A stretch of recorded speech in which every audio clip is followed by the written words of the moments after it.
You really should write your memoirs, and so should I, because That's right. we've We could had known some amazing people and had some amazing we moments. could do alternating chapters. Put it in one volume, and just alternate it, and that way. But people will accuse me of getting on your coattails. Now that you're uh, uh, now that you're right, you're about to become a multi-million-dollar Oh, mystery writer. You know, oh God. see, Doesn't it make you crazy when you're watching these TV shows and there's always like the rich writer yeah, character?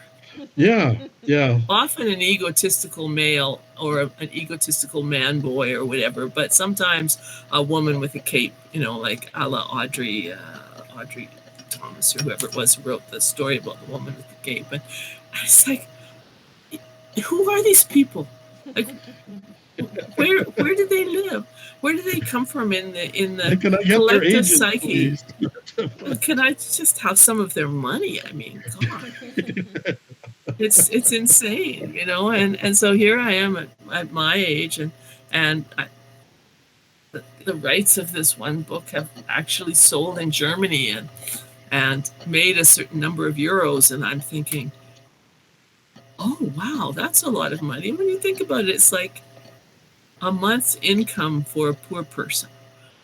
Uh, See, after all these years, my expectations have been pared down, compared, and yet, last night we're watching yet another um, TV mystery thing where one of the suspects is the rich writer who goes to the poker game and bets $20,000 bets. It's like, okay, you know, in a yeah. good year, I used to make $20,000. Well, there as a sort of a commentary on that, there's a story I read the other day about Joseph Heller and Kurt Vonnegut were at a party that some rich financial guy had set up, and I guess he invited them to make his party more credible or respectable or something, and or interesting. And someone mentioned to Heller saying, that guy makes more. The host of the party makes more in a week than all the sales of Catch 22 ever. Yeah. And and the guy said, and Heller said, yeah, and Vonnegut said, well, how do you feel about that? And he says, oh, it's fine because there's one thing that guy will never have. And he said, what is that? And he said, enough. And I thought, Well, that's true. that's very true. But on the other hand, I thought, well, do I have enough? And I said, no, I don't have enough. I need a bit more, but maybe not as much as that finance guy. But Well, have you a ever bit more would be. noticed that it's the other authors, especially the ones that aren't, the Stephen Kings, the George R.R. Martins, when they write the writers, it's always the struggling writers. Well, it's a bit like that White Room story problem, right? Um, if you're not careful, you write who you are. And if you are careful, then you abstract it by 1 or 2 degrees of separation. The White Room problem, which is that so many young writers' first or third short story is about someone who, wakes up in a white room, and of course it's their imagination, and they're really desperately looking for something to put in the room. This is And why.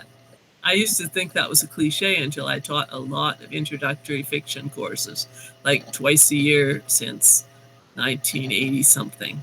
Yeah. And um, there are some typical stories, and there's the bathtub story where the angst-ridden writer or just angst-ridden person, usually male, usually young, takes a bath and thinks about their life in bleak existentialist terms.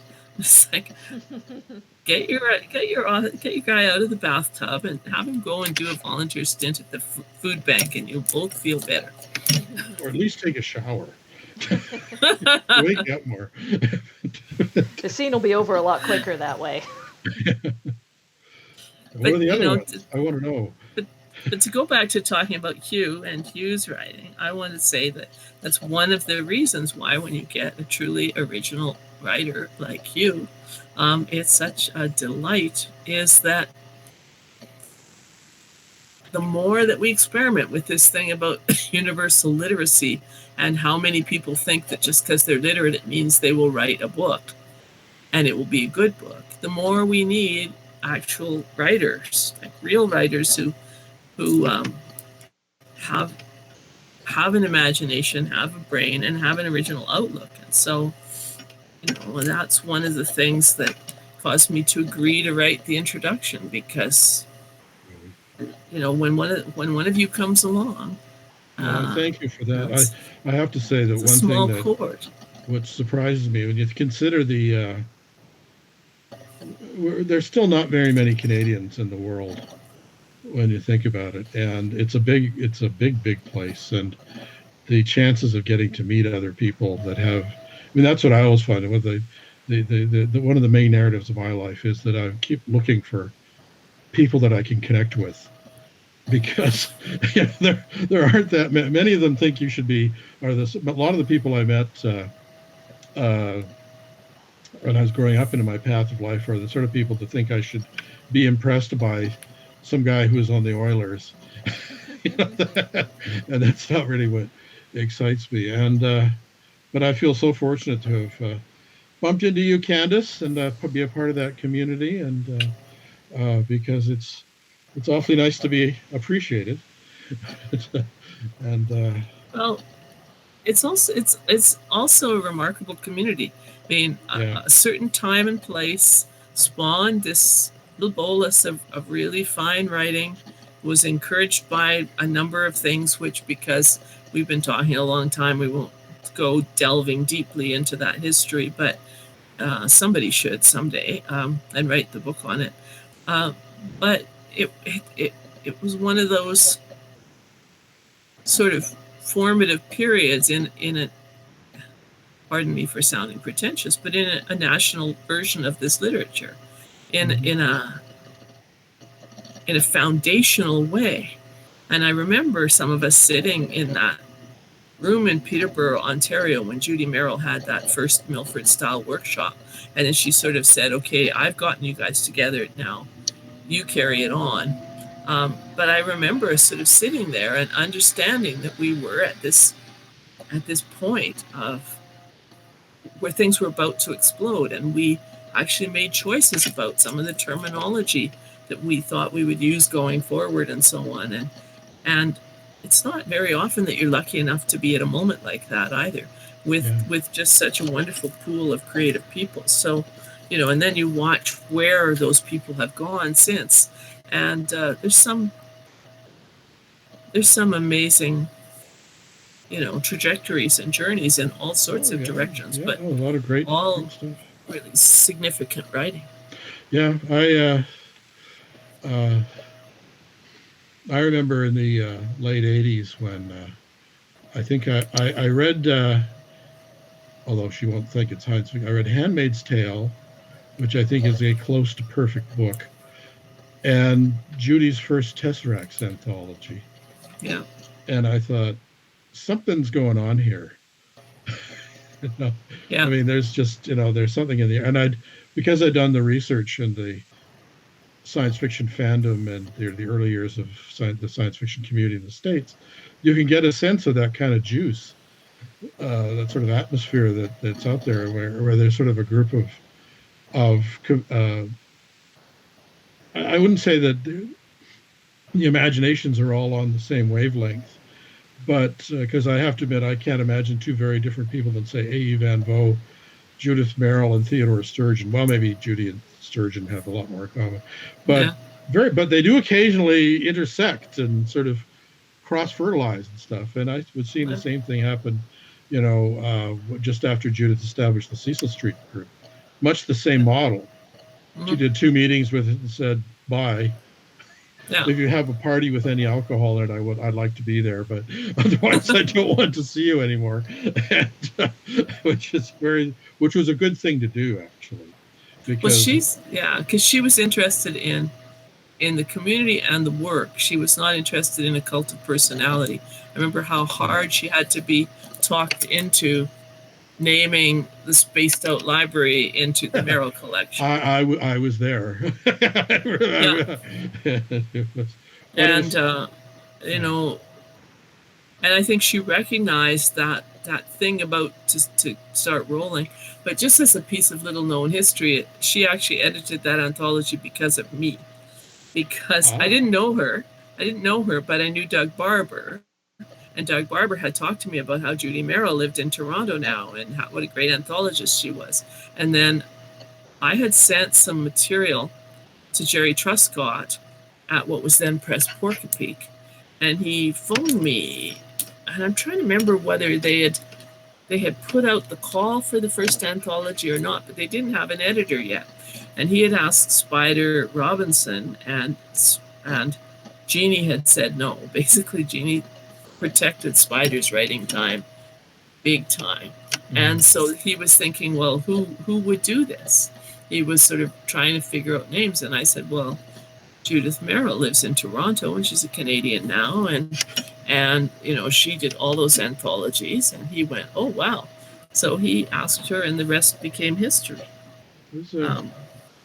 There's also a very funny story about the cover, too, because John Lomberg was a friend of Judy's and said, you know, I'll do the cover if you like. And so he got in touch with Jerry, but Jerry was very young and inexperienced. He had no idea who Lomberg was. And he sort of said, oh, well, you know, send me a resume and some samples. And Lomberg stormed off in a huff. And then when the cover did come out, it had that globe on it with the supposedly an eclipse, or a full moon or something, but the light was falling on the sphere like wrong in terms of physics. And I still remember sitting with Judy and John Lomberg and some other people, Terry Green, I think, and no, it wasn't Terry Green. It was at the launch anyway. And Lomberg saying, that's not the way light falls on a sphere. and I later found out what the backstory to all of that was. But, you know, lots of stories to tell. So what's next for you with this book? Like, is there more events? What are you doing? Are you... well, what are we doing, Catherine? There's a pandemic on. I was going to go and hand out personal copies to everyone in Toronto.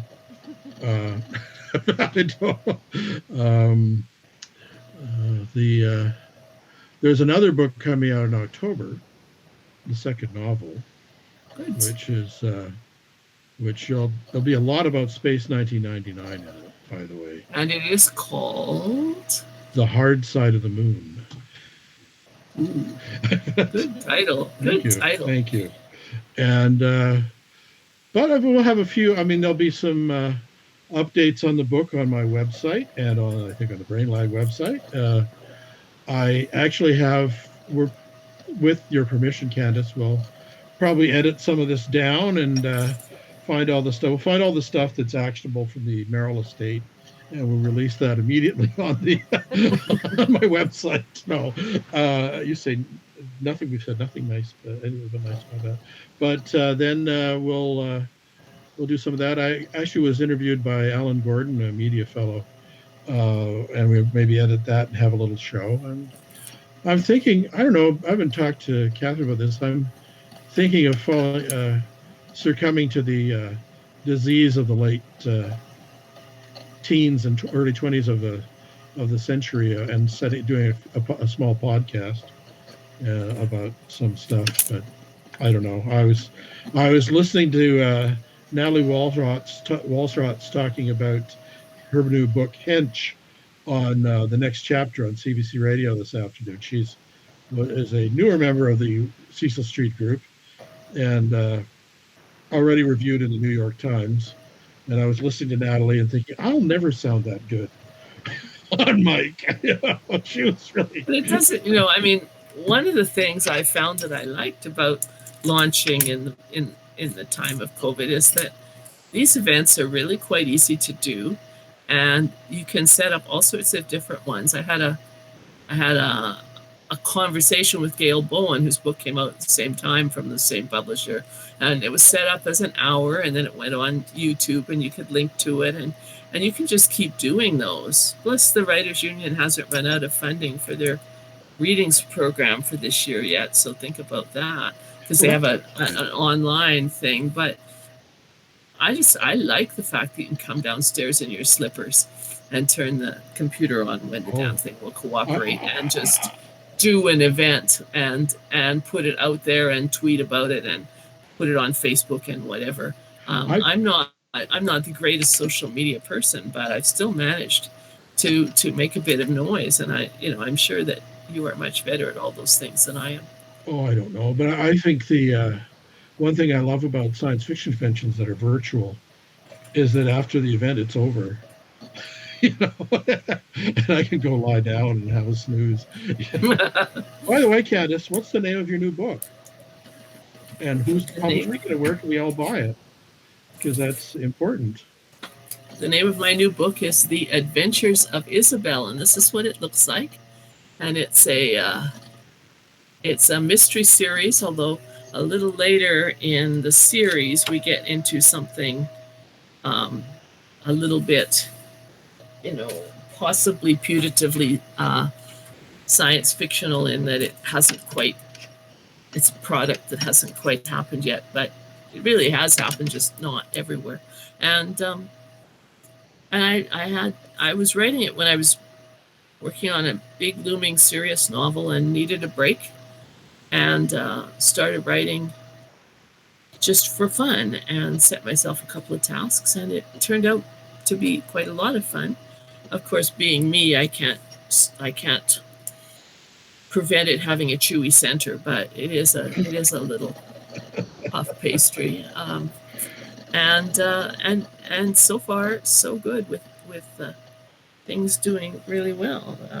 Knock on the wood grain desktop here. So who's going to play when the BBC produces it? Who's going to play the lead? I'd go for Naomi Rapace, or however you say her name, Rapace, the woman who played the girl with the dragon tattoo in the original movies. Really intense, but she won't be as violent as she's forced to be in many of her movies, because it's Canadian, and so when violence is done to people, they actually hurt, and then they take time to recover or heal their wounds. They don't go out and beat somebody up. So there's none of that. But I mean, the protagonist is not young. She is probably 40, but she's got energy, So she needs to be played by somebody who's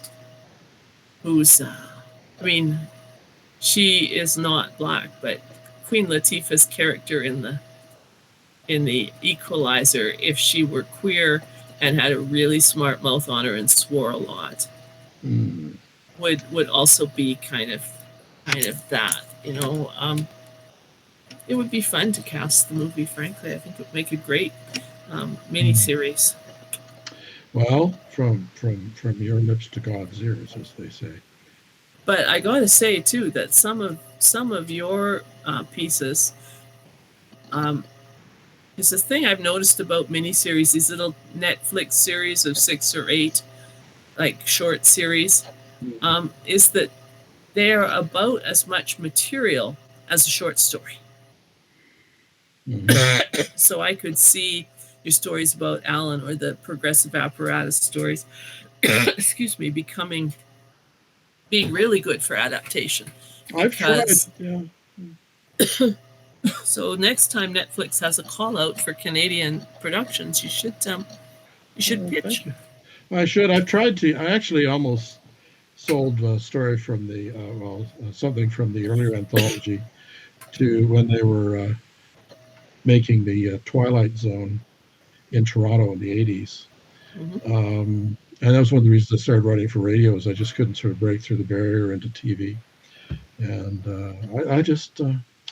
I don't know. As I mentioned in one of the introductions here, it's a party I don't seem to be able to get myself invited to. Yet.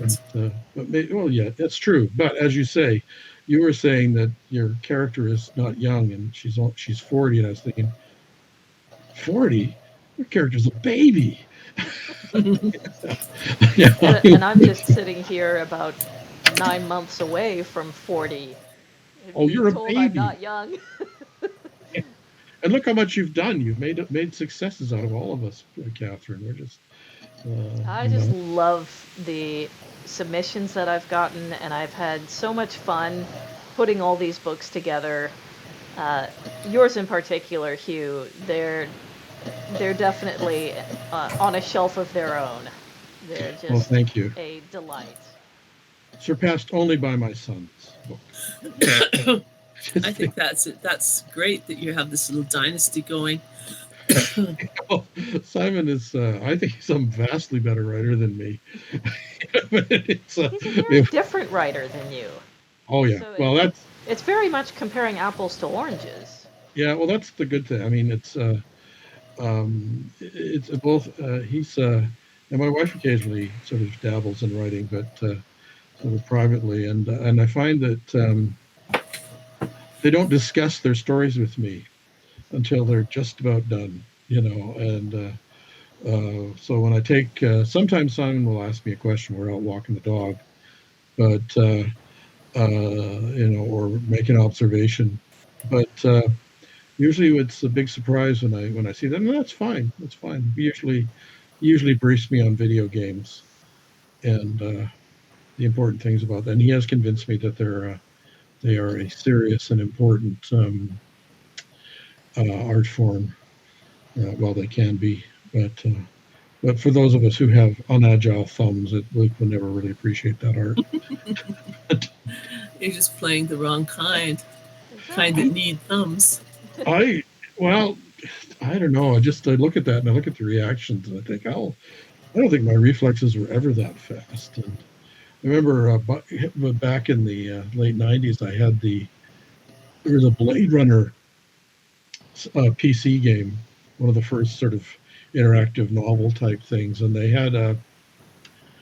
and I could not get past the first level, Well, and I eventually I bought the guide and I got to about the third level, but never. I struggled with this. It was not fun. video games Which is were harder back then.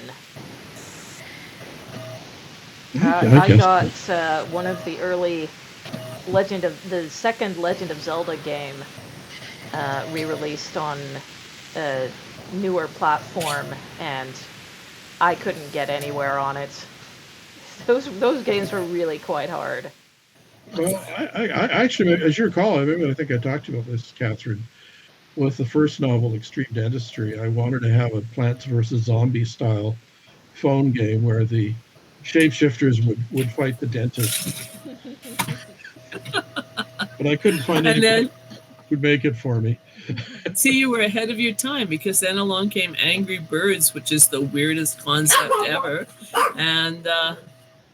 And you could have had shapeshifters versus dentists if only someone had recognized your genius then. Well, I mean, see, you're the first, Candace. You and Catherine are the first, and well, I'm not you know, sure that's true, but never mind. my nickname for my sons is Crazy Old Man.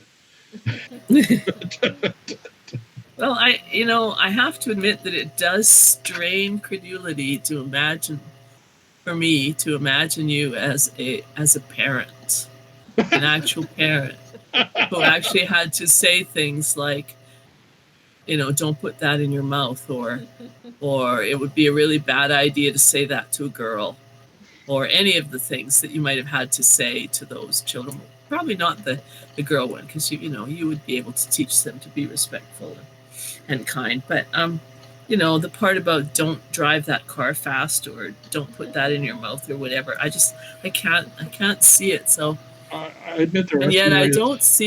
don't see you as one of those people who would be the third child in the family either. I just see you as sort of, must have been some really crazy ass parenting going on. That's all I'm saying. Well, they turned out pretty good. They're both gainfully employed and healthy, and they're sort of doing things I think they like. But And one's no, it's true that it's hard to imagine me as an authority figure.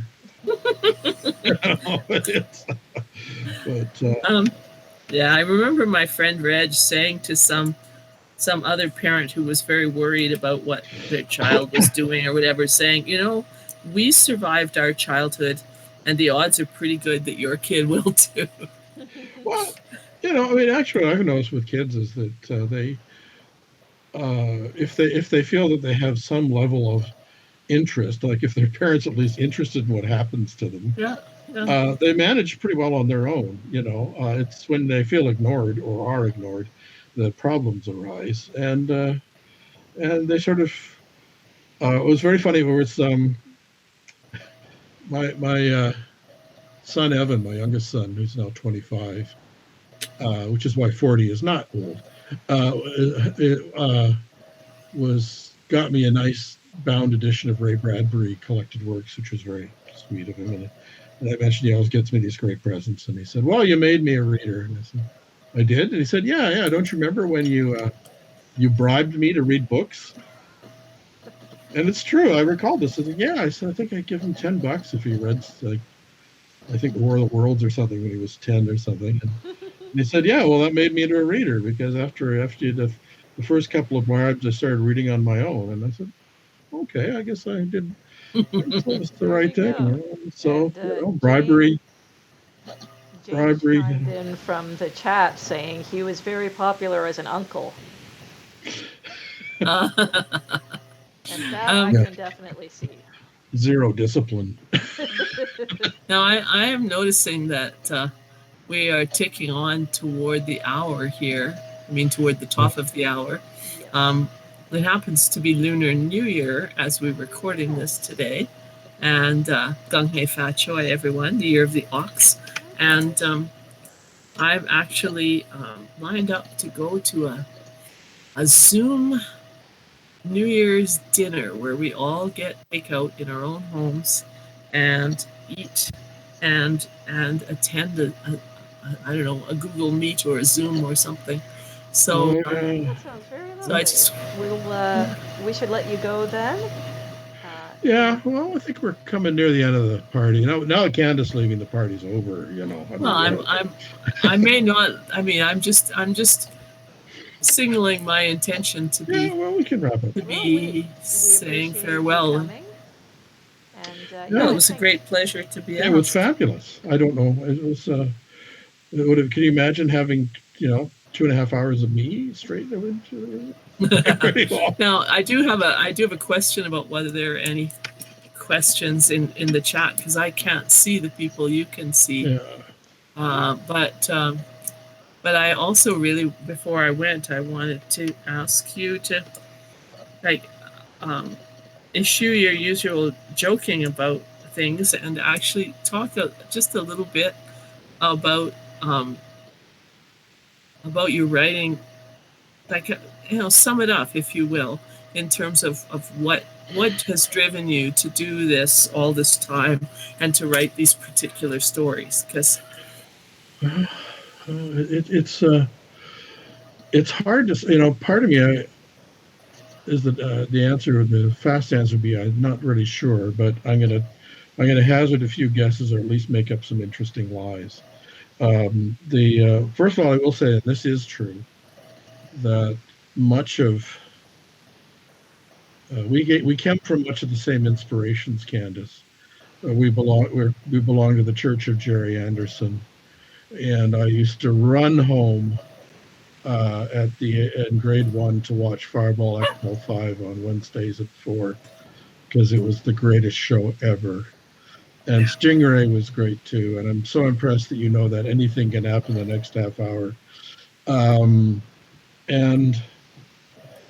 So I was into science fiction television before I was reading novels, but I was also into comics. There was a lot of science fiction comics like Mystery in Space with Adam Strange, which which sounds like another queer hero, but he was very cool, and the planet ran. And and I think from a very early age, I loved stories and storytelling, and it seemed to me that the best kind of stories were these science fiction type stories about the future or adventures in space. And I loved space, And one thing about the story about Alan and that about looking at the space capsule where Alan Shepard was in, that was me and my dad. We saw that at the engineering show in Saskatoon, and one is you couldn't believe how small this was. Oh, It yeah. was it was less of a space capsule and more of an iron condom. Just sort of, you just had this thing on your body, and they shot them up. But these were just wonderful things, and also you sort of felt that you sort of got tied into sort of a collective unconsciousness of the imagination, and so what you got, and so I rapidly started reading the science fiction novels and went and saw 2001 8 times in one day or some ridiculous thing. No, never once on hallucinogenics, but just Who needed them at that point? exactly, exactly. So it was something that sort of grew up and had a lot, and also things like 2001 was probably responsible for me growing up to like classical music a lot, or and electronic music, because that's where I first exposure. I remember my father getting me a copy of the soundtrack album to 2001 for my 13th birthday, and I played that thing incessantly. So all that came in there, and it wasn't actually.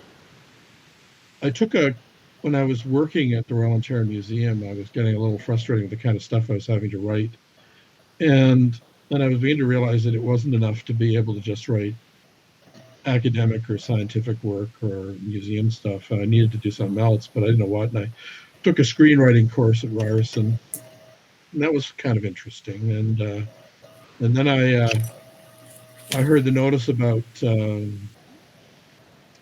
the Toronto Public Library that there was a workshop that you could audition for, and it was being the selection process is being handled by Judith Merrill, Huh. and so that's where I met Judith. And when I'd been to the spaced out library at the time numerous times doing the research for my thesis, but I'd never encountered her, and so I was back there, and she chose me. She really it was a pretty traumatic experience. She kind of took a strip right off me with the story I submitted, but uh, that was preparation. But then I sort of actually started thinking about actually being able to write stories.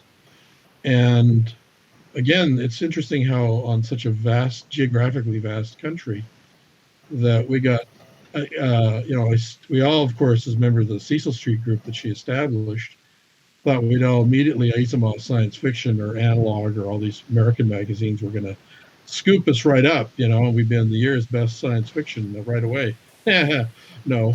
But I remember it was about my third or fourth story, I think it was the flying saucer story, and I kept sending that around, and people saying, well, we don't do stories about flying saucers. So the Americans all turned it down, and I finally heard that On Spec was doing a publication. So I sent it to them, and they bought it. And that sort of started it. I'm certainly not one of those writers like Robert Silverberg, whose everything he's written has been published. Uh, I still get my fair share of rejections, and that's fine. That's fine. It builds character. Uh, but to me, it's sort of partly it's an internal dialogue, and I often find that I make myself the most miserable when I'm not working on writing or some creative process. And that was another reason I started doing a lot of radio scripts, is that it was a way of keeping myself writing, as I then take to something that I already created and say, can I look at it from a different perspective and reinterpret it? And it was a fun process. I actually quite enjoy watching actors do things or directors do things to my story that I don't expect, and because it's fun to be surprised. And so I guess I don't know if that's an answer, Candace, but No, I think so. And you know, the other thing that you hardly ever talk about is that Your weirdest work also does have a chewy, nutritious center, and I don't think you can help that. I think it's unconscious, Canadian DNA. or Canadian DNA. Well, Robert McKee in his book Story, somewhere in there, says something about, and I think he was quoting a teacher of his who said, "Theme is the writerly perspective on the significance of the story." And I say that to my students because I say to them, do not ever worry about theme, because the fact that you choose that story to tell and you tell it the way that you tell it is going to give it significance. It's going to make it important. And so you put it in there without even hardly knowing. Do you ever feel sometimes the stories choose you? Yeah, I've had a couple of those, and I yeah. may actually get in trouble for this YA novel that's coming out because the narrator is an intersex teen, and this voice just kept talking to me. And I didn't intend to write a YA. They're really hard. They're hard to write, harder than adult fiction by far.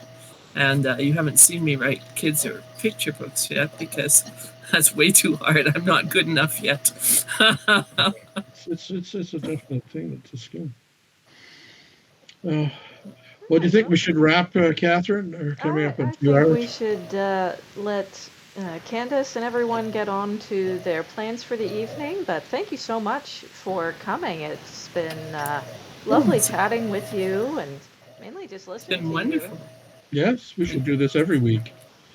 Well, when you have your podcast, that will be your opportunity to have conversations like this. There you go. Make sure you have a little information tree to get the word out to all the people who've attended this one, because they're going to want to come back and hear some more of your conversations with your cronies. Writing me, and I'm going to say goodbye, gung hey fat joy, and talk to you again. Until we meet again. Indeed. Good day. I'm hanging up now. It's really hard. It's hard to hang up. This has been so much fun. But I'm saying I'm doing it. I'm saying good night. All right. But you'll still be take care. Well, thank you everyone for tuning in. And again, you can check out the Progressive Apparatus and more Fantasticals on brain-lag.com. It's also available in your favorite book retailer. And in 3D. In 3D, there you go. It's in 3D. So thank you so much, Catherine. And thank you. Yes, really enjoyed it. This was a lot of fun, and you have a good evening. You too. Good night. God bless. You too.